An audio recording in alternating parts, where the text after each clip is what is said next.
como é bom podemos saber que as crianças de um contexto cristão crescem cada dia na graça e no conhecimento de Deus.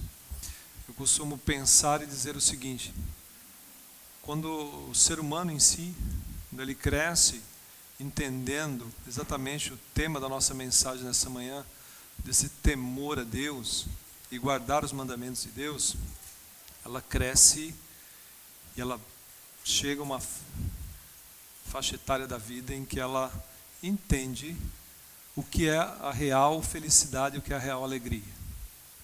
E esse é o maior mal hoje da humanidade. É procurar a alegria, a felicidade, aonde não é o verdadeiro sentido da alegria e da felicidade. Muitos de nós aqui provavelmente conhecemos pessoas, e até muitos de nós trilhamos momentos da nossa vida em que tentamos achar resposta para algumas situações da nossa caminhada, ou da nossa jornada. E a jornada da vida, ou que seja a vida, muitas vezes ela nos conduz, assim, muitas vezes em experiências boas e experiências ruins. Pense nisso durante essa sua semana para você ver. Quantos momentos, às vezes, nós procuramos respostas em situações ruins e muitas vezes situações boas e ficamos, às vezes, perdidos, sem respostas. E a Sagrada Escritura nos ensina que toda a resposta das situações boas ou ruins da nossa vida, ela se encontra somente em Deus.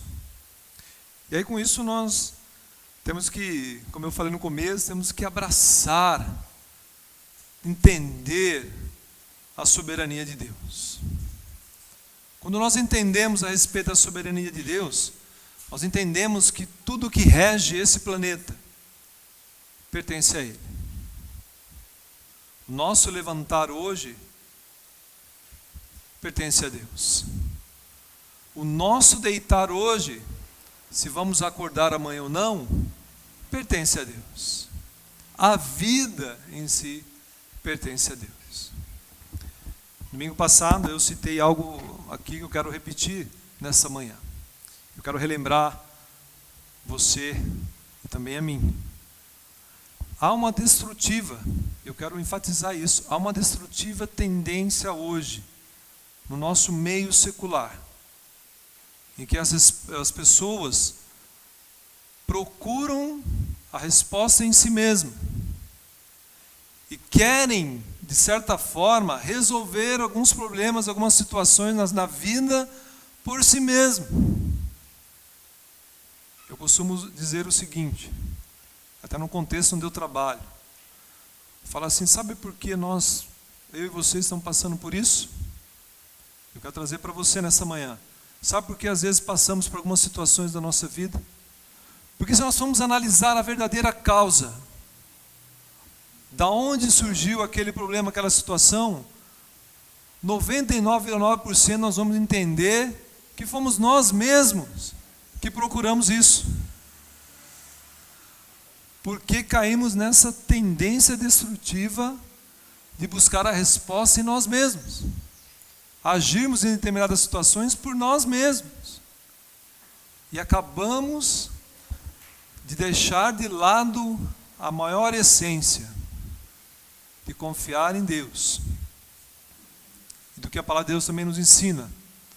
Ter o contentamento somente em Deus. Se eu sou são hoje, meu contentamento é em Deus. Se eu estou enfermo hoje, meu contentamento tem que estar em Deus. Numa linguagem mais aí realmente secular se minha conta bancária está boa, o meu contentamento tem que ser em Deus. Se ela não está boa, o meu contentamento tem que ser em Deus.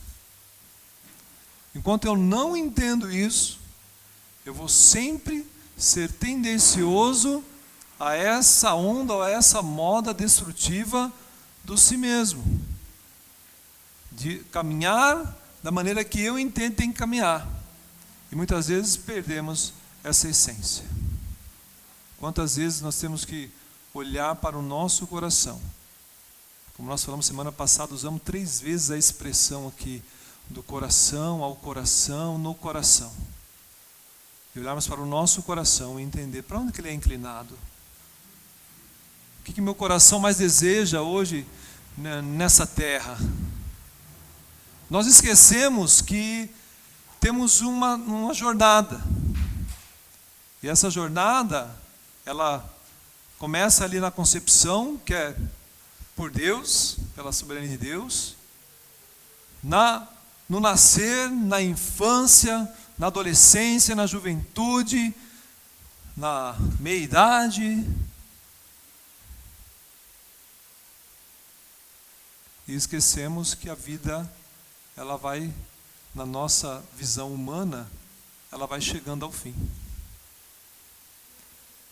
E aí muitas vezes não temos esperança. Muitas vezes desanimamos, às vezes no meio do caminho, ali por volta dos seus 50, 60 anos, que muitas vezes colocamos como que, já estou quase no final mesmo. Mas a palavra de Deus nos ensina que devemos desfrutar da vida. Devemos entender o real fundamento da vida. O real fundamento da vida é desfrutá-la com alegria, com vigor, com gozo, independente da idade. Domingo passado nós olhamos para o texto de Eclesiastes, capítulo 11, e olhamos a respeito de conselhos, principalmente aos jovens. E pegamos um gancho aqui, os mais experientes, falamos assim, para o jovem, mas nós também vamos junto dos conselhos. E esses conselhos nos trouxeram a memória, nos trouxeram realmente essa oportunidade que devemos desfrutar da vida com muita alegria, que é um desafio para todos nós. Parece que é um momento que a gente inclina o nosso coração, que parece que agora não tem mais vigor na vida. E com isso, nessa manhã, eu quero que você acompanhe comigo a leitura de Eclesiastes capítulo 12, do versículo 1 ao 14. E nós aqui como igreja, nós chegamos à jornada final da exposição dos 12 capítulos de Eclesiastes. Jornada essa que com certeza, pelo menos para mim, fez muito sentido na minha vida prática, naquilo que eu devo realmente colocar em prática. Eu quero acreditar também que isso fez muito sentido na sua vida que ouviu esses 12 capítulos, principalmente aqueles que não faltaram um domingo. Eu tenho certeza que enriqueceu muito a sua vida, diante daquilo do que nós somos. E como Salomão, que escreve o livro de Eclesiastes, o maior sábio dessa terra, o homem que pediu a Deus, aquele ditado, pede o que você quiser, e ele pede o que? Sabedoria para lidar com as situações da vida.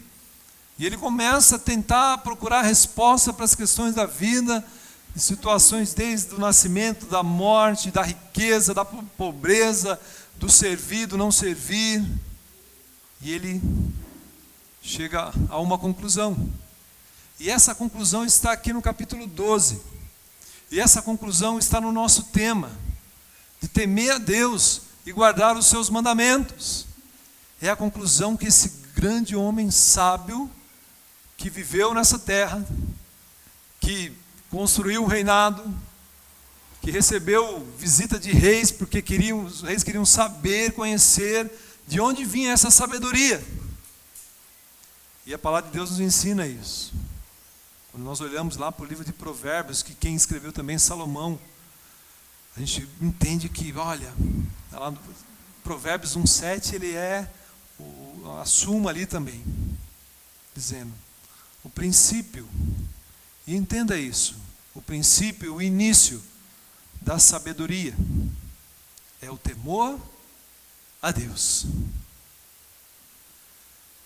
Nós já expomos várias vezes aqui, se eu e você queremos sabedoria, temos que pedir ela a quem? A Deus.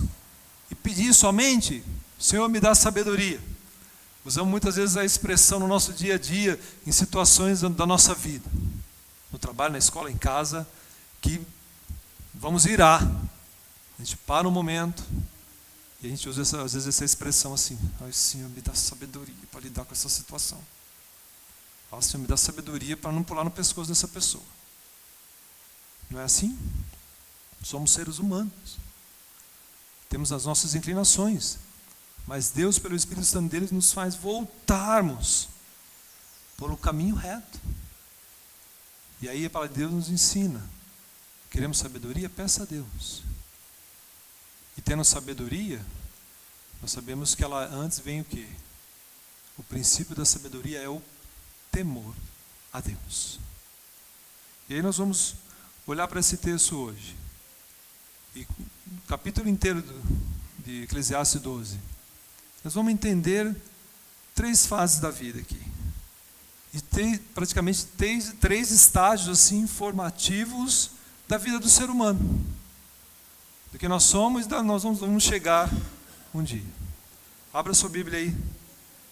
Eclesiastes 12, do 1 ao 14. Vou fazer a leitura aqui, você me acompanha aí. Eclesiastes 12, do 1 ao 14.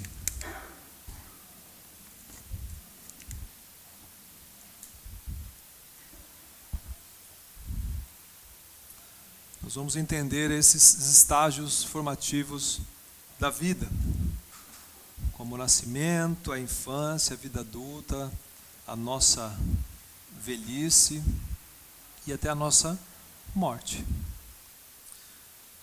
Versículo 1. Lembra-te do teu Criador nos dias da tua mocidade, antes que venha os maus dias, e chegue os anos dos quais dirás: não tenho neles prazer.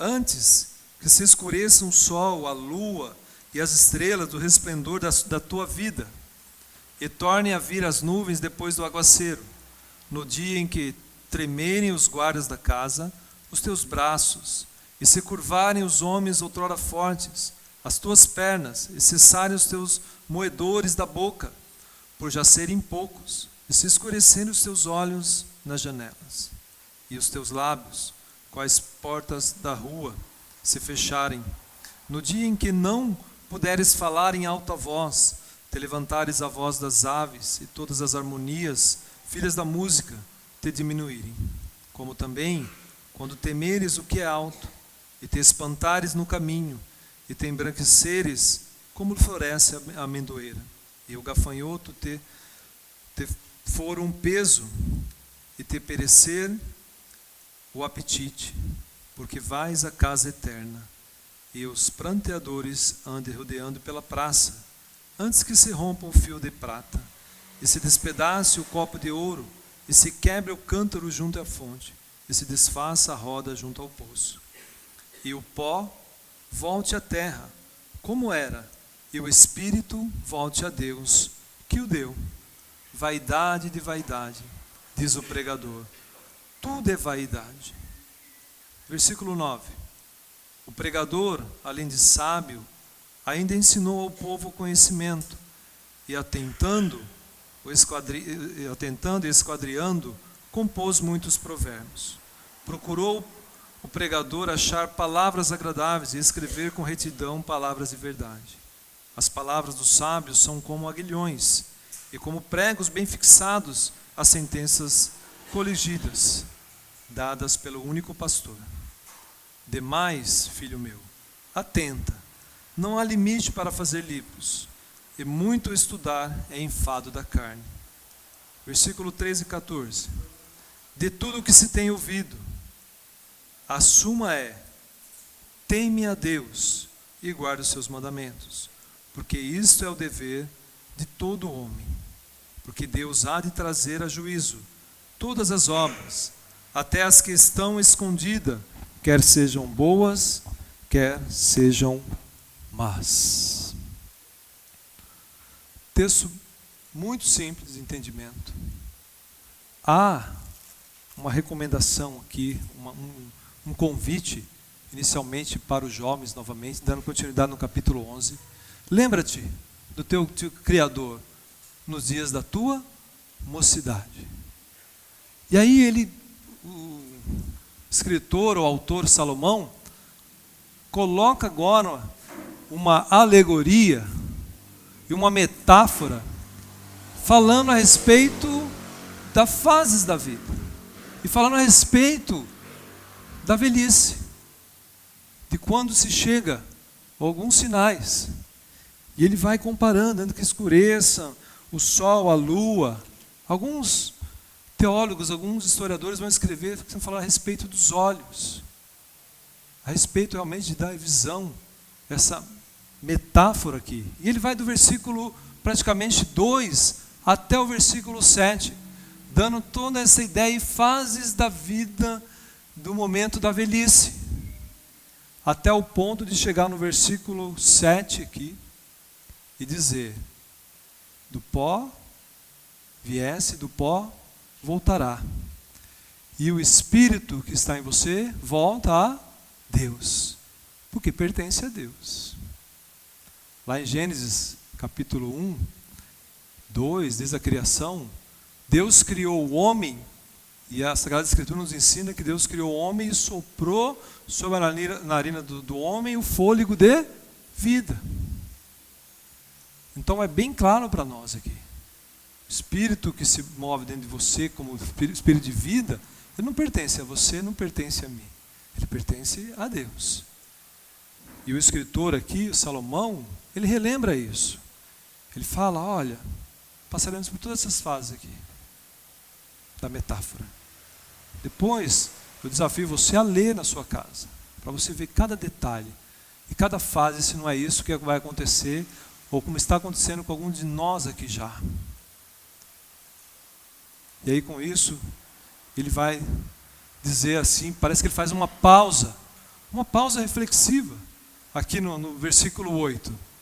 De tudo que ele olha, a mocidade, lembra-te do teu Criador na tua mocidade, porque os olhos, vai chegar um momento da fase da sua vida em que você vai até dizer que você não tem nem prazer nele. O texto diz isso. E nós aprendemos domingo após domingo, como o nosso irmão falou aqui, que a respeito do contentamento, a respeito de estar contente, de estar alegre em determinadas situações da nossa vida. E agora a gente ouve ele descrever aqui, olha, tem momentos que vai dizer que não há mais prazer na vida. Mas qual é o sentido da vida? De maneira que eu consigo desfrutá-la melhor? Provavelmente um dos nossos deveres, praticamente hoje nessa manhã, 2 deveres nossos, realmente é o temer a Deus e guardar os mandamentos, para que nós possamos viver melhor, ter mais alegria, ter mais satisfação nas questões da vida. Estatisticamente, por saúde, hoje, uma das maiores doenças do século é a doença do coração. Domingo passado nós falamos a respeito aqui um pouquinho da ansiedade. Todos nós que estamos aqui nesse local passamos por algum grau de ansiedade. E às vezes isso cria uma barreira em nós e parece que nós não vivemos bem. Parece que aquele dia não está bom, porque estamos ansiosos com alguma coisa. E Jesus, o Mestre, o Salvador, aquele que nos resgatou, nos ensinou, ele nos ensina através das Sagradas Escrituras, quando ele orientou seus discípulos, dizendo: olha, por que andais ansiosos por coisa alguma? Com que haveis de comer, beber e vestir? E parece que a gente não aprende isso, parece que a gente não consegue guardar isso para viver em contentamento. A gente acaba correndo no dia a dia atrás de situações para suprir necessidades que às vezes não faz sentido para nós, que às vezes não vão trazer alegria para nós, porque não conseguimos entender o sentido da vida. Qual é o sentido da vida? Eclesiastes responde para nós, Salomão entendeu qual é o sentido da vida. Desfrutá-la com alegria. Aquele termo, a vida passa tão rápido. Quantos de nós já não usamos esse termo? É uma verdade. A vida passa tão rápido. E aí muitas inclinações do nosso coração, dos nossos corações, vão trilhar caminhos para buscar preencher um vazio no coração a respeito disso. E aí começa a desfrutar de situações, de coisas nesse planeta, buscando a felicidade, achando que a felicidade está ali, a alegria está ali. Tem um livro muito interessante, o tema do livro é assim, né? Aproveitando as coisas dessa terra. De que forma eu aproveito as coisas dessa terra? Às vezes as pessoas confundem o aproveitar e não entendem o temor a Deus nisso. Deus criou, e eu tenho esse entendimento que Deus criou todas as coisas para que nós pudéssemos nos alegrar com essas coisas. Hoje nós vamos sair daqui, talvez muitos aqui vão estar em família. Deus criou isso para que nós pudéssemos nos alegrar com isso. Deus criou esse dia maravilhoso para que eu e você pudéssemos desfrutar dele. Talvez você vá a uma pizzaria hoje à noite, ou a algum local. Pense a respeito disso. Deus me permite a desfrutar disso aqui. Sempre olhando para o temor a Deus. E o temor a Deus, ele não é o medo de Deus. Eu sempre enfatizo isso. E aqui nós podemos observar muito isso. O temor a Deus não é ter medo de Deus. É criar, estabelecer um relacionamento com Deus. E como eu entendo o que é o temor a Deus e estabelecer um relacionamento com Deus? Como que eu faço isso? Aonde eu procuro isso? Orando, lendo a Sagrada Escritura e colocando em prática. Então, único e exclusivamente. E aí, voltando para o texto, fecha parênteses. Salomão, do versículo 9 ao versículo 14. O autor olha a respeito da conclusão de tudo que ele tinha de resposta, que ele procurou de resposta para a vida. Ele chegou à conclusão. A suma, o fim. E a conclusão é exatamente no versículo 13. De tudo. Eu quero trazer para mim e para você aqui, de tudo que se tem ouvido, a suma, a conclusão é essa. Quer entender cada vez mais o sentido da vida? Quer desfrutar da vida, continuar desfrutando da vida com alegria? Teme a Deus, guarda os seus mandamentos. Na história do povo de Israel, quando nós olhamos toda a jornada que Moisés faz, ali no Monte Horebe, mediante aquilo que Deus havia chamado ele, quando ele desce, o povo fica com medo. Isso está lá em Êxodo capítulo 19 e Êxodo capítulo 20. O povo tem medo, mas Moisés é o intermediador ali. E aí Moisés desce com mandamentos.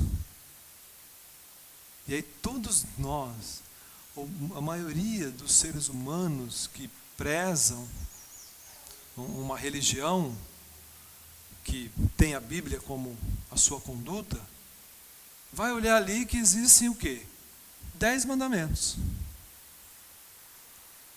E desses 10 mandamentos é o que vai reger, é o que vai guiar aquelas pessoas em toda a jornada, ali até na linguagem do texto bíblico, até a terra prometida.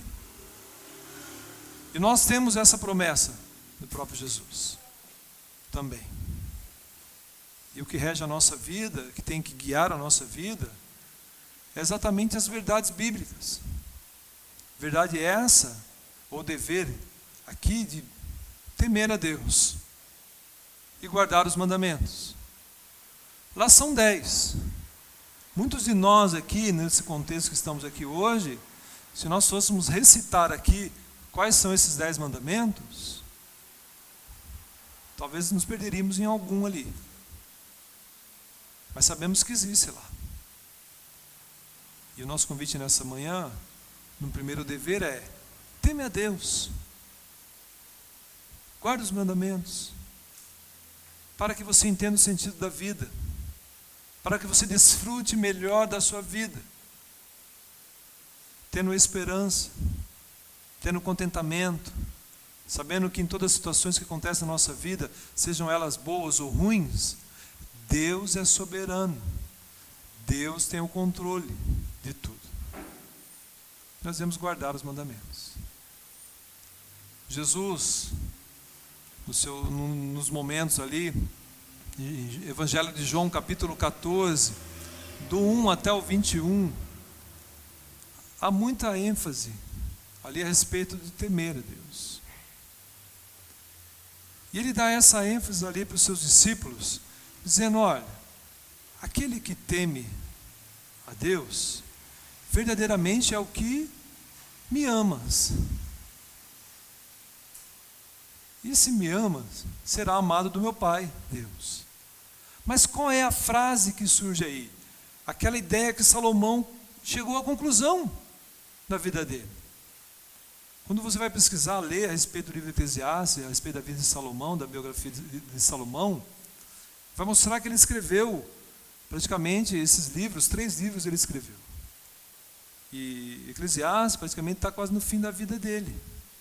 E ele escreve esse texto aqui a falar da velhice também. Mas ele traz a memória para os jovens, para todo um contexto, dizendo: ó, lembra lá do seu Criador. Porque o temor a Deus revela muito de nós, revela muito do nosso coração. O quanto nós realmente amamos a Deus. E presta atenção nisso. Quanto de nós realmente entendemos ou colocamos em prática o verdadeiro temor a Deus? Lembrando, temor a Deus não é medo de Deus. É relacionamento com Deus. É reverência a Deus. Aonde eu estiver. Não é algo engessado. O que rege a sua vida são as inclinações do seu coração. A inclinação do coração de Salomão era entender os acontecimentos da vida. E Deus mostrou para ele 2 deveres que faz sentido para a vida e que nos faz desfrutar das alegrias da vida que Deus nos promove. O primeiro dever é: teme a Deus. Teme a Deus. Segundo dever: guarde os mandamentos de Deus, para que você viva melhor, para que você tenha maior alegria na sua vida. Desde a criança que está aqui hoje até o mais experiente, tema a Deus e guarde os mandamentos de Deus. Eu vou arriscar falar uma frase aqui. Eu vou garantir para você. Vou garantir para você que você vai viver melhor. Amém? Deus abençoe. Deus nos faça pensar durante essa semana a respeito, pelo menos desses 2 deveres. Tema a Deus e guarde seus mandamentos, para que você entenda todo o sentido da vida e viva com mais alegria, com mais satisfação em tudo que vier a fazer e a viver. Amém? Vamos orar. E vamos daqui a pouco passar para a nossa terceira parte aqui. Na verdade, quinta parte, desculpa. O início do culto, os louvores, a apresentação do Gugu. O Gugu está para lá. Ministração da mensagem ao meu seu coração. E agora, ministração da ceia. Feche seus olhos, curva sua cabeça um minutinho, vamos orar. Senhor, nós bendizemos ao teu santo nome, somos gratos a ti, ó Deus, pelo privilégio que temos de desfrutar da vida, de saber, Senhor, que através das tuas sagradas escrituras podemos ter entendimento do que é o verdadeiro temor a ti. Podemos ter entendimento de como devemos a cada dia colocar em prática, Senhor, o guardar os mandamentos. Às vezes, Senhor, pensamos que é uma missão tão difícil, mas se não permitirmos que o nosso coração se encha, Senhor, seja completo, Senhor, da tua palavra, nós jamais conseguiremos isso. Por isso, Senhor, nós pedimos a ti e ao teu Espírito Santo para que nos guie, Senhor, nos direcione, nos inquiete, nos confronte a cada dia, para que possamos entender o verdadeiro significado de temer a ti e de guardar os teus mandamentos. Que não sejamos, Senhor, apenas pessoas de teorias, mas que sejamos pessoas práticas, que demonstrem a tua graça, que revelem, Senhor, a tua imagem para outros. Por isso, Senhor, nos ajuda, Pai. Pedimos a ti, Senhor, socorro para a inclinação do nosso coração. Nos ajuda, Pai. Assim como Salomão também entendeu, concluiu que o temor a ti e guardar os teus mandamentos é o dever de todo homem, é o nosso dever também, Senhor. Te bendizemos nesta manhã por tudo que foi ministrado aos nossos corações. No nome de Jesus. Amém.